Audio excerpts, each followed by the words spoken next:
سلامونه ملګرو، تازه خبر دی او ډېر غټ خبر دی. باید ویډیو حتما واورئ. نثار باز په اسمبلی کې ډېرې خبرې کړې دي، خو څه خبرې کړي غواړم چې جواب ورکړم.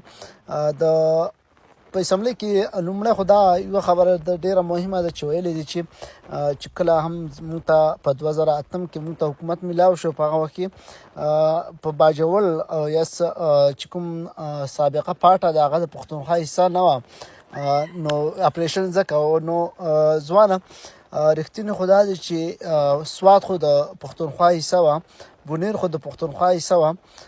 په هغه وخت کې ستاسو د مشرانو ښه کلیرلی ښه صفا بیانونه موجود دي، بلکې مخالفت یې نه دی کړی بلکې حمایت یې کړی د هغه اپریشنو چې کوم شوي وو او هغه تاسو ټولو ته پته ده چې هغه ناکام او تاسو په خپله دا خبره کوي دي چې ډالري جنګونه وو، د هغه ډالري جنګونو دي ښه کلک او مکمل حمایت کړی. نو بیا یې پکې دا ویلي دي چې که چېرې باجوړ کې تاسو وایئ چې د باجوړ اپریشن مخالفت کوئ، نو بیا دا اپریشن څوک د باجوړ د چا په اختیار کې دی چې تاسو اپریشن شروع کړی؟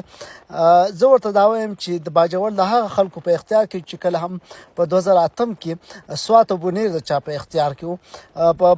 دا چې کوم حکومت دی د پښتونخوا موږ یې سپورټ نه کوي او نه ورته داسې وایي چې مطلب ته ښی یا نه ښی، دغه باندې نه قصه نه ځو. زه د پی ټی آی سپورټر یم، نه یې سپورټ کوم، خو رښتیا به وایو، خامخا به وایو.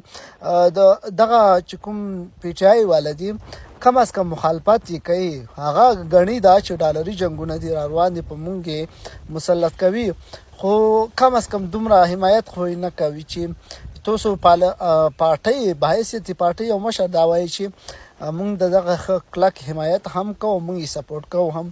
نو هغه وخت کې دغه سوات او بونیر کې د چا اخواک او اختیار و او چا اپریشن یې کولی، باید تاسو هم د دې وضاحت قام ته وکړئ.